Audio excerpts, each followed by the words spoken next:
The stars above Earth were quiet that night. Commander Ayla Saren stood on the observation deck of the TSS Resolute, a Terran battleship in orbit. She stared at the darkness beyond, sipping cold coffee and watching for something. Anything. The universe had been silent for a long time, until the signal came. It arrived at Oro 247 Earth Standard Time. A broad-frequency, pan-galactic message. Not encrypted, not formal, just raw, desperate data, crying out for help. The technicians in Communication Deck 2 heard it first.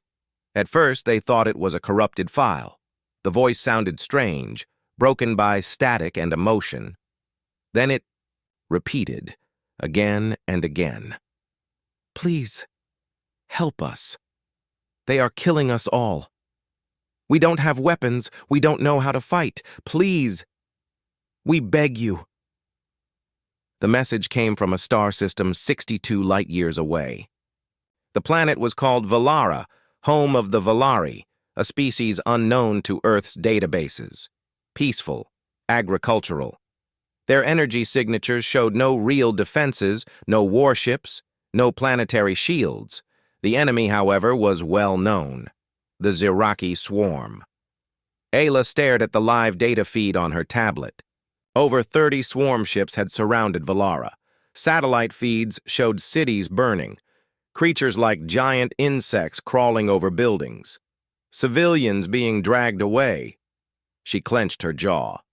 "Get me the Admiral," she said. Back on Earth, in the underground command center of the Terran Coalition Defense Force, TCDF, the High Command reviewed the transmission. War veterans, politicians, and intelligence officers sat in silence. The Valari weren't asking for trade, or politics, or help with pirates. They were begging for their lives. The galaxy had heard these cries before, and it had ignored them. The Ziraki swarm was an ancient terror. It didn't conquer. It didn't negotiate. It consumed. Entire planets were eaten, turned into biomass and metal. Most species avoided the swarm by staying hidden, staying small, or paying off other races to be eaten first. But humanity was different. Humanity remembered its own past, centuries of war, slavery, revolutions, and rebuilding. Earth had suffered. Earth had fought monsters before.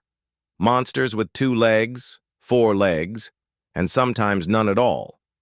The Terran Council voted in under 3 minutes. Humanity would go to war. 2 days later, Ayla's fleet jumped to warp. The 7th Terran fleet was made. Of war. 6 dreadnoughts, 20 destroyers, hundreds of fighter squadrons, thousands of marines. Their orders were simple. Hold the Valari homeworld, push back the swarm, save as many lives as possible. The fleet arrived at the edge of the Valara system, like a hammer breaking glass. Warp signatures lit up space. The swarm turned to face them. Ayla stood on the bridge, wearing her command armor, a hard expression on her face. "Launch all fighters," she said calmly. "Prepare drop pods. Target the lead Ziraki vessel. Let's make some noise." Missiles screamed across the void. Laser cannons opened fire. Terran battle AIs locked onto enemy cores. The swarm fought back immediately. Spiny organic ships launched spores into space, living weapons that wrapped around metal hulls and chewed through steel. But Earth ships had been built to fight nightmares. They adapted fast. The fighters switched to plasma rounds. The destroyers fired railguns that punched holes through living armor. On the ground, it was worse. The Valari cities were burning. The sky was dark with smoke. Their people, tall and thin with pale skin and glowing eyes, were being hunted through the streets. Then the Iron Reapers fell. Terran drop pods broke through the clouds, slamming into the streets like meteors. The pods opened, and from the smoke walked soldiers in black exosuits, 3 meters tall, loaded with heavy weapons. Their footsteps echoed through the ruined city. A Ziraki beast charged at one squad. It was 10 feet tall, covered in bone armor with sharp claws. The Iron Reaper fired once. The beast's head exploded. Behind the soldiers came the medics, the engineers, the field techs. They set up shields, helped the wounded, gave the Valari food, clean water, and hope. Valari Ambassador Seon Lear watched it all with wide, tear-filled eyes. He had sent the message, not expecting a reply. His people had no army, no allies. The swarm had already taken 3 cities. He thought it was over, but now a human was standing beside him. Commander Ayla Seren. Why? Seon asked her softly. Why did you come? Ayla didn't look at him. She was watching the battle through. A live drone feed, fires, gunfire, screams. Because, she said slowly, we know what it means to be helpless. We swore never again.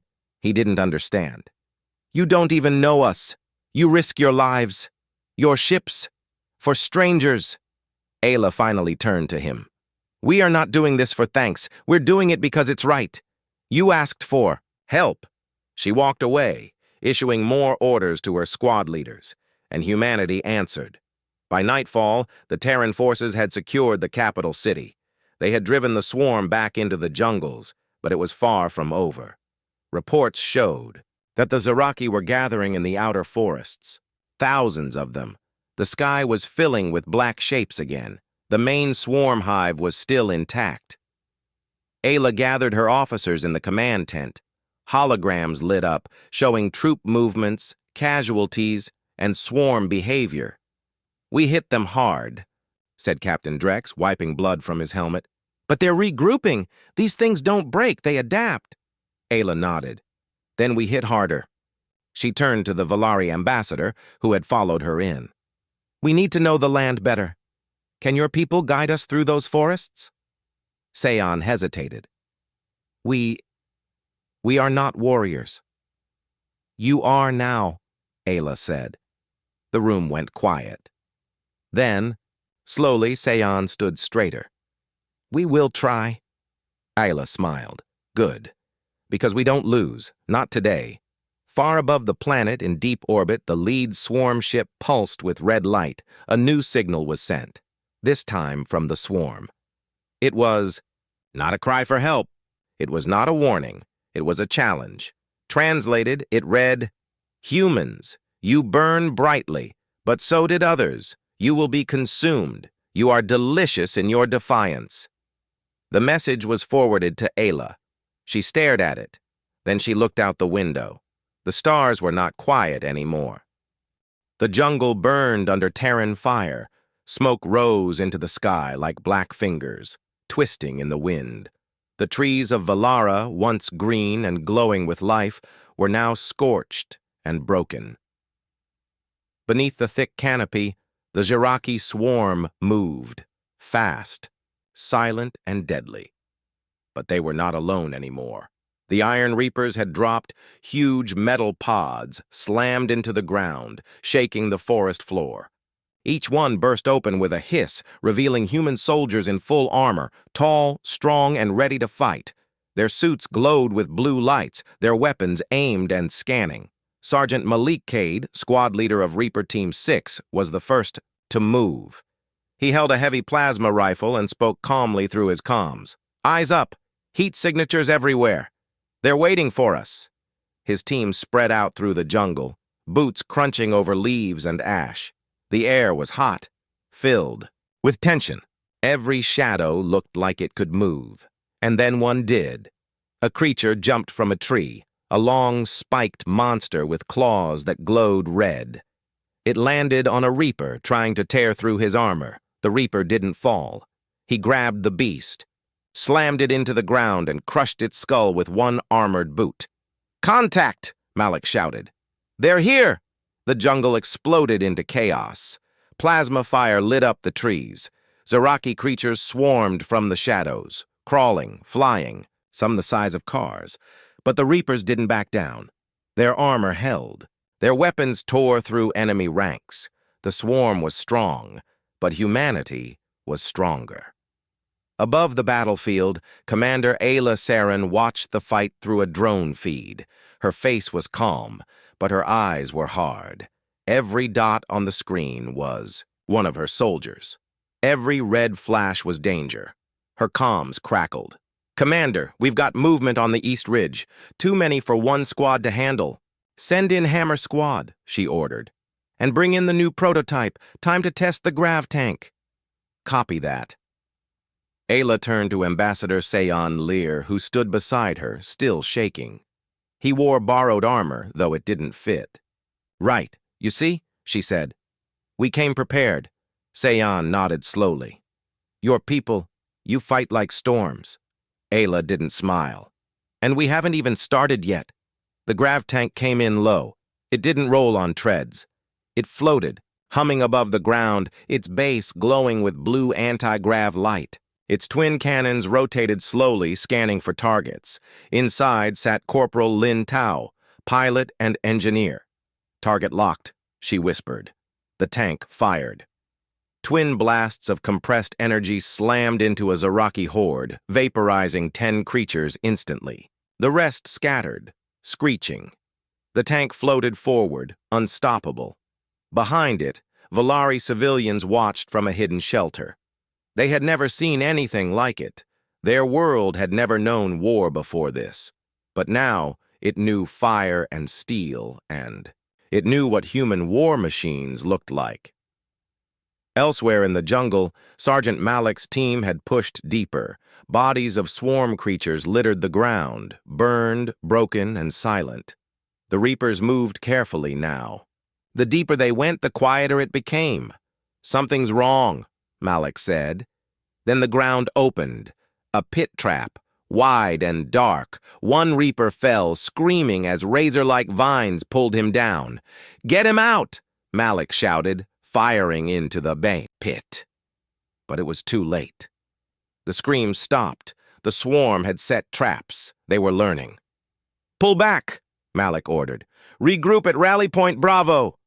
They moved fast, covering each other as they went. Behind them, more creatures began to crawl from the shadows. At Rally Point Bravo, Ayla arrived in person. She didn't have to. She was commander of the entire operation. But Ayla Saren had never been the kind of leader to stay behind. She wore light command armor, a pistol on her hip, and a cold fire in her eyes. "Report," she said. Malik saluted. "We lost 2. They're adapting. Smarter than expected." "Then we adapt faster," Ayla replied. She turned to Seyon, who had followed her again. "We need a path to the hive," she said. "Where the swarm is coming from, a clean route." Seyon hesitated. "There is an old path, through the fire tunnels, but it's dangerous. The tunnels are unstable." Ayla looked at him. "So is the rest of the planet." The plan was simple. Strike at the heart hive before the swarm could regroup, cut off the head of the beast and the body would fall. Reaper teams, grav tanks, and local guides would move through the fire tunnels, a series of underground lava, tubes that led close to the swarm's core nest. Above, the 7th Fleet would continue hammering the skies, preventing swarm reinforcements from entering the atmosphere. The operation was called Silent Storm, and it would decide the future of Valara. Inside the fire tunnels, the air was thick and hot. The walls glowed red from the magma below. Reaper suits adjusted automatically, keeping the humans alive. The Valari moved slower, unused to the heat. Malik led the way. His helmet lights scanned ahead. The tunnels twisted and turned, and the silence was heavier than before. Suddenly, a low sound echoed. Not a growl, not a screech, a clicking, dozens of clicks. Malik raised a fist. The squad froze. Out of the darkness came shapes, not animals, not soldiers, machines. Half-organic drones crawled from the walls. Their eyes glowed yellow. Their bodies were covered in bone plating and wires. "New type," Malik said. "AI hybrids. Stay sharp." The creatures didn't charge. They watched. Then, in perfect coordination, they vanished into side tunnels. Ayla, watching from command, frowned. "They're watching us now," she said. They know we're coming. Seon looked worried.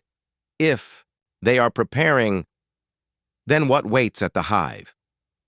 Hours later, the strike force reached the hive perimeter. It was massive, a crater filled with glowing tunnels, black spires, and pulsing egg sacs. The smell was thick, like death and oil. Malik's voice came through the comms. Eyes on target. We count over 400 hostiles, maybe more. Waiting. Ayla responded calmly. Wait for the signal. Above, the 7th Fleet moved into position. Orbital. Lasers aimed down, then Ayla gave the order. Light them up! Red beams of fire fell from the sky, slamming into the hive, burning nests and tunnels. At the same time, Reaper teams charged in. It was no longer a jungle war. It was total war. The Zeraki fought harder than ever. Their queen beasts screamed orders. New creatures appeared, larger, faster, more armored, but humanity kept pushing. Malik's team planted charges deep in the hive core. Detonator set, he called. Ready on your command. Ayla stood on the cliff above, watching it all. She raised her hand and dropped it. The ground shook. Fire exploded from the hive center. The core collapsed, sending Zeraki flying in every direction. Silence followed. The first time in weeks, there was silence. Later, as the fires cooled and the Reapers regrouped, the Valari came out of hiding. They walked through the ashes, seeing their world half destroyed but not lost. Seon stood beside Ayla again. You saved us, he said quietly. Ayla didn't look at him. We gave you a fighting chance. That's all. He turned to her. You don't understand. No one has ever come before. Not for us. Not for anyone. Ayla finally looked up at the sky, now full of Terran ships. They will now. Far away, deep in space, the swarm sent another message, not words, just an image, a map, a route, toward Earth. Humanity had won a battle, but now the war was coming home. The stars above Valara had changed. Once they shone brightly over peaceful forests and glowing rivers. Now the sky was filled with the dark shapes of warships. Fires still burned on the ground. Craters smoked. The air tasted like metal and ash. Commander Ayla Saren stood in the ruined capital city of Valara. Her armor was scratched. Her face had fresh scars. Behind her, Terran soldiers were rebuilding defense walls. Valari citizens carried food, water, and supplies. They worked side by side. The hive core had been destroyed. The first victory was real, but Ayla felt no joy because war wasn't over. It was just beginning. 3 days after the hive's destruction, the Zeraki swarm launched a counterattack. It began at dawn. Terran satellites picked up movement in orbit, unknown signals. No communication, no warnings. Then ships appeared, hundreds, maybe more, warped in from the edge of the system. They were bigger than the last wave. Their hulls looked like bone and steel, with glowing red veins. They're not here to scout, said Lieutenant Krauss, watching the radar. This is a full invasion force. Commander Ayla stood in the center of the operations room, silent for a moment. Then she spoke. Alert every unit. Activate all planetary shields. I want fighters in the sky and guns on the ridge lines. If they want to fight, they'll get one. At the base near the capital, Sergeant Malik Cade gathered his squad. His armor had been patched. His voice was tired but sharp. This isn't a jungle ambush. This is full war. They're hitting us from orbit. They're trying to land more swarm nests. Reaper Team 6 nodded. They weren't afraid. They were angry. Malik looked toward the sky. We hold the line. For Earth. For Valara. For every planet they've burned before. The sound of engines grew louder. Dropships, insect-shaped, covered in black spines. Positions! Malik shouted. Here they come! In the skies, Terran pilots battled the swarm. Fighter jets spun through clouds, dodging plasma blasts. One by one, swarm dropships exploded in flames. But more kept coming. Lieutenant Juno Vale, call sign Ghost Blade, led her squadron through thick smoke. Her voice was calm over the radio. "Stay in formation. Watch your six. We're not dying today." She fired twin lasers, cutting a dropship in half. Her wingman followed, launching missiles into a group of incoming beasts, but for every one they destroyed, 2 more arrived. "We can't stop them all," her tech officer warned. "They're dropping hives across the planet." "Then we destroy them one by one," Juno replied. On the ground, new Zeraki creatures appeared. They were bigger, faster. Some walked on 6 legs, spitting acid. Others flew low, covered in armor that shrugged off normal rounds. One of them landed near Malik's squad. It roared, loud and deep, then charged. "Take it down!" Malik yelled. The Reapers fired everything they had: plasma, grenades, electric nets. The creature stumbled, then launched itself again. It grabbed one soldier, Private Kenna, and threw her into a wall. Malik charged, sword drawn. The Reaper's close combat blades were made of vibrating steel, designed for enemies just like this. Malik leapt, sliced through the beast's neck, and landed hard. It fell, twitching. Kenna groaned, alive but hurt. Malik pulled her up. "We don't fall today." Back at command, Ayla stared at the hologram. More red dots appeared every second. "We're losing ground in the north sector," her officer said. "The Valari settlements there. We evacuate them," Ayla interrupted. "Use all transports. Save every civilian we can." Another officer looked at her. "Commander, we're spread thin. We won't have enough soldiers to hold the city if—" "We're not abandoning anyone," Ayla snapped. "Not this time. Humanity left people behind in past wars. Never again." In the hills outside the city, a hidden Valari village was under attack. Creatures swarmed from the sky, destroying homes and tearing through defenses. The Valari ran, but many had nowhere to go. Then the ground trembled. A Godwalker stepped over the ridge. It was humanity's newest weapon. A walking tank, 5 stories tall, powered by fusion, controlled by a neural link. Inside sat Captain Nira Sol, her hands locked into the pilot chair, eyes glowing from the interface. "Target locked," she whispered. The Godwalker raised its arm. A heavy cannon charged. With a blast like thunder, it fired. The enemy hive exploded in fire and bone. Cheers erupted from the Valari below. The machine kept walking, smashing enemies underfoot.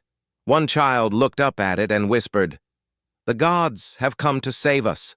By nightfall, the city was under siege. Terran and Valari forces held the walls. Snipers fired from rooftops. Grav tanks rolled through burning streets. Medical teams carried the wounded. Drones flew overhead, scanning for weak points. Seyon Lear, the Valari ambassador, stood beside Ayla. He held a rifle now. His hands shook, but he didn't run. "This is not your war," Ayla said quietly. "You don't have to fight." "It is now," Seyon replied. "My people were farmers, artists, but war came to our door. You showed us how to stand. Now we will." Ayla nodded. "Then let's hold the line." At midnight, the sky changed again. Something massive arrived, a swarm Leviathan, a ship the size of a small moon. It didn't fire weapons. It didn't move fast. It simply opened its belly and dropped a hive titan, a monster taller than buildings, covered in armor, eyes glowing red. Malik's squad saw it land near the city wall. "What the hell is that?" someone whispered. Malik stared at it. "End of the world, maybe." Ayla's voice came through the comms. "All units, converge on Sector 9. We're bringing that thing down." The final battle of the night was chaos. Reapers, tanks, Godwalkers, even Valari with homemade weapons. Everyone fought. The Hive Titan smashed buildings with its arms. It fired beams from its mouth. But Terran forces didn't give up. They climbed it. Shot into its joints, cut through its tendons. Malik reached the Titan's head with a jetpack. He placed a nuclear grenade into its eye and jumped off. The explosion lit up the night. The Titan screamed and fell. The ground shook. Then, silence. When the dust settled, Isla walked through the ruins. Bodies everywhere, human, Valari, and swarm. She was tired, but she was still standing. She looked at the stars again, for now the sky was clear. But in the distance, something darker waited. War wasn't over. Earth would be next, and humanity would be ready. The battle for Valara was won, but no one was celebrating. Smoke still rose from the forests. Broken ships floated in orbit. Cities were half destroyed. The ground was full of blood, some red, some green, some black. Commander Ayla Saren sat at her command table, eyes focused, face cold. She had slept only 2 hours in the past 3 days. Her soldiers were resting, rebuilding, healing. But her mind was already on the next fight, because the war was changing. The swarm had sent a Leviathan-class hive ship. That was their message. The next attack would not come in pieces. It would come all at once, and this time, Earth would be the target. Deep inside Earth's moon base, under the command center of the Terran Coalition Defense Force, alarms flashed. A signal had been received. Not a voice, not words, but coordinates. A path sent from swarm space directly toward Earth's solar system. "They're not retreating," said Admiral Monroe, watching the star map. "They're regrouping." General Ortega stood behind him. "We've seen this before. This is the calm before the real storm." The room fell silent. Then Monroe spoke 4 words that shook the command staff. "Activate the Leviathan Protocol." No one spoke against it. It had been created decades ago. A last resort plan written after the first alien wars. If Earth ever faced full extinction, the Leviathan Protocol would give one final option: use the banned weapons. Back on Valara, Ayla received the message. Her orders were clear: return to Earth, prepare defenses, ready the fleet. But before she left, she stood before the Valari. Sayan Lear, now leader of the Valari Defense Council, met her in the rebuilt capital. His face was thin, tired, but stronger than before. His people had changed. They were not farmers anymore. "You gave us a second chance," he told her. Ayla nodded. "Now you must protect it. Others will come." He handed her a small, glowing stone, a symbol of Valari's trust. "We will fight beside you," he said, "not behind you." She took the stone, and for the first time in days, she smiled. The 7th Terran Fleet jumped to warp. Hundreds of ships streaked through space, leaving the Valari system behind. Every soldier on board knew what waited ahead: the greatest battle in human history. As they traveled, the ships were upgraded. New armor, new weapons, new pilots. Humanity was no longer holding back.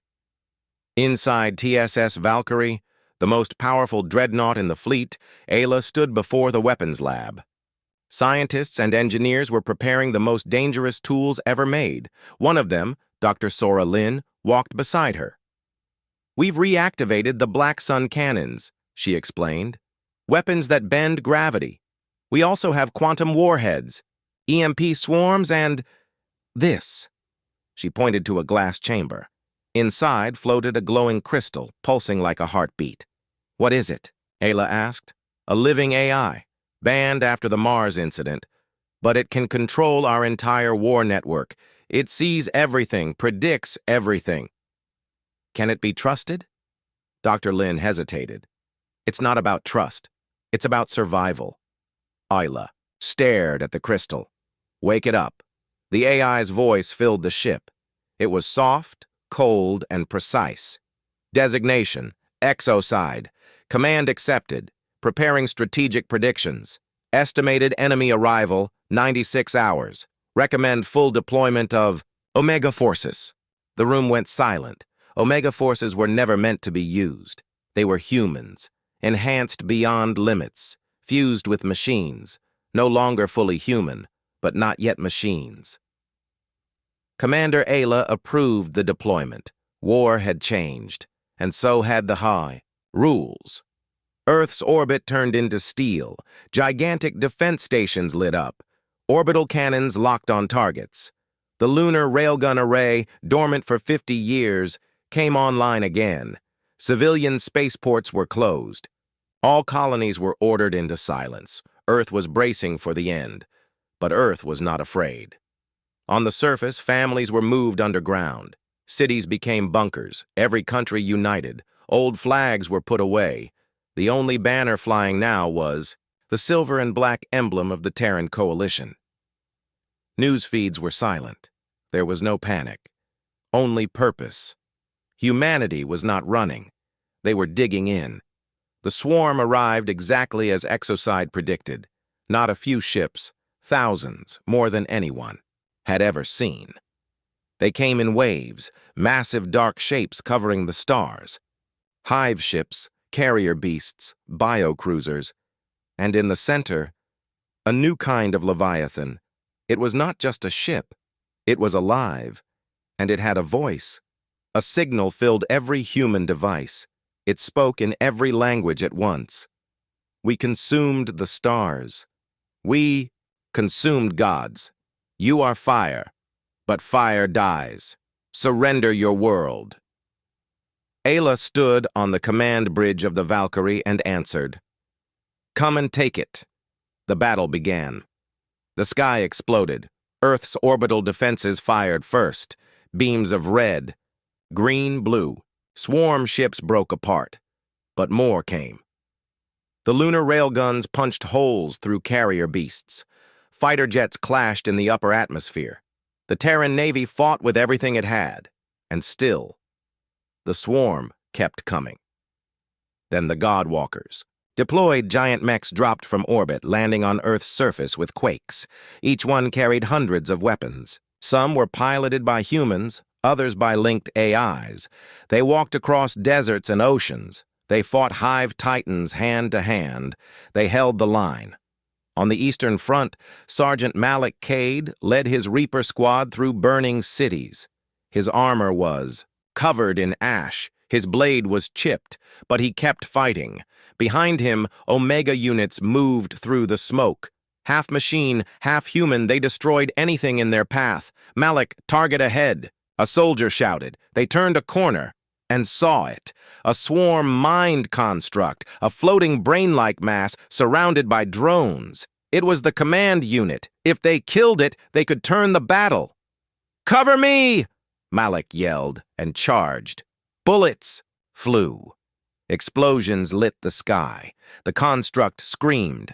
Malik leapt and drove his blade deep. The construct exploded. The swarm paused, and the tide began to turn. Back in orbit, Ayla watched from her ship. Exocide spoke calmly. Enemy morale dropping, battle turning in humanity's favor. Caution, swarm preparing final weapon. What weapon? Ayla asked. The AI paused. A star core bomb. They plan to detonate Earth's sun. Ayla froze. If they can't eat us, she whispered, they'll try to burn us. She turned to her officers. Prep the Harbinger. The Harbinger was Earth's final weapon, a sentient dreadnought, hidden for decades, as large as a city, as smart as a god, built to destroy planets if needed. It had only spoken once before. Now, its voice echoed across all Terran systems. Target confirmed! Extermination begins! It jumped into the swarm fleet and unleashed hell. The stars burned red. Ships died by the hundreds. The Harbinger opened a singularity, sucking in enemy fleets. Swarm creatures screamed across space. Earth's sun, still targeted, began to pulse. Strangely. But the Harbinger moved fast. It found the swarm's star core bomb and crashed into it. The explosion was silent in space, but on Earth, the sky turned white, then black, then calm. Ayla opened her eyes. The Valkyrie was still standing. The swarm was not. Earth was safe for now. The war was over.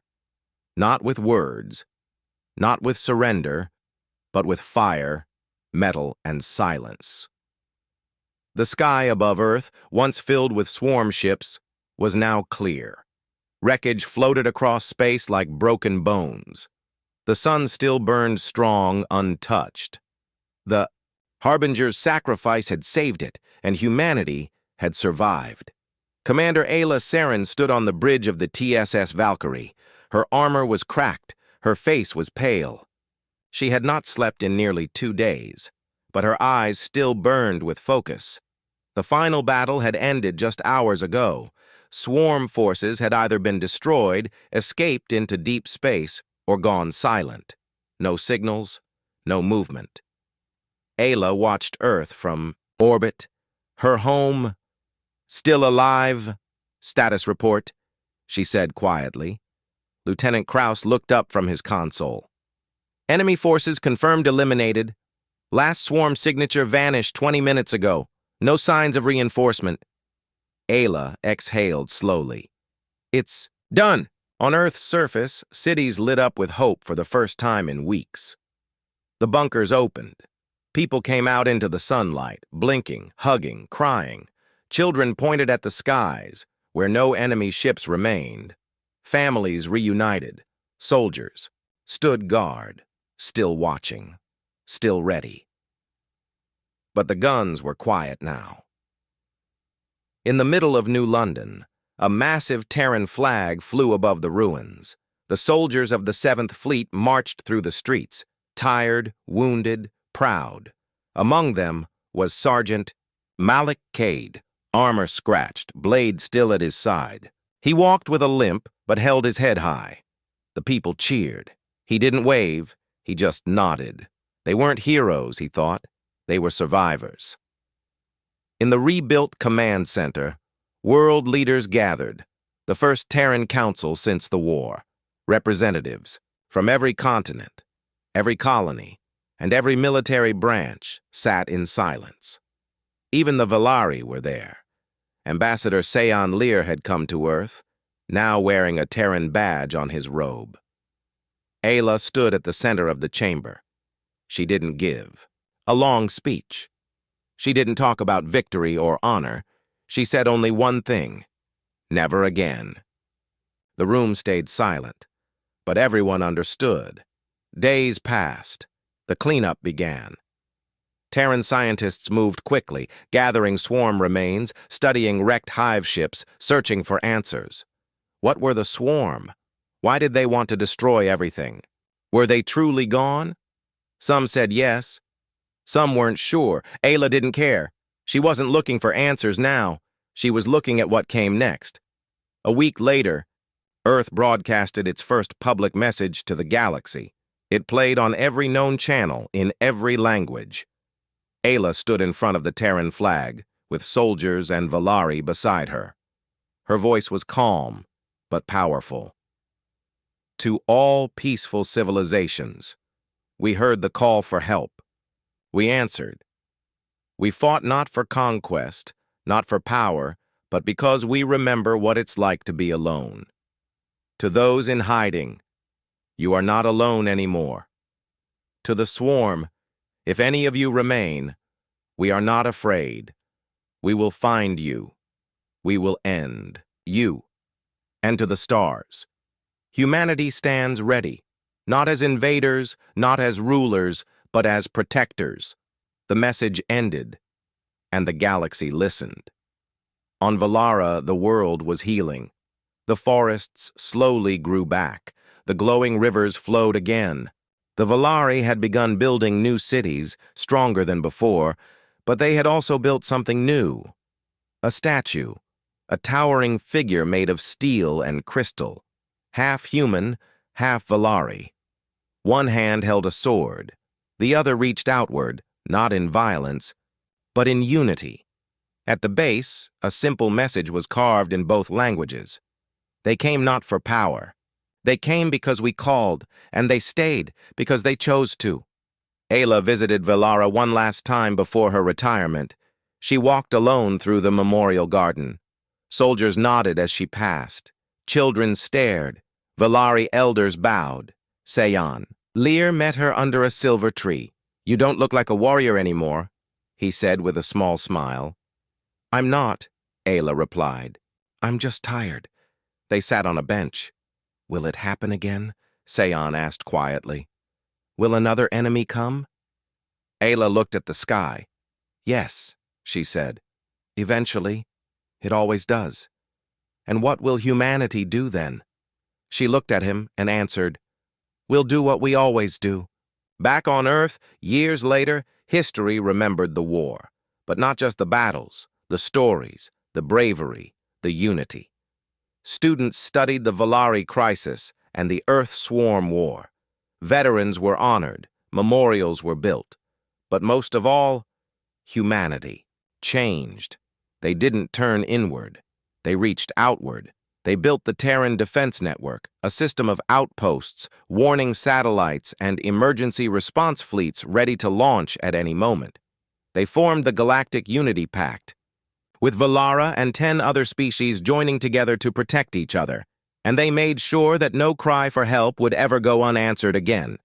One day, decades after the war, a young cadet aboard a patrol ship asked her captain a question. "Sir," she said, "do you think we'll ever see the swarm again?" The captain, an older man with a cybernetic arm, looked out the window at the stars. He didn't answer right away. Then he said, "If they ever do come back." He tapped the ship's shield panel.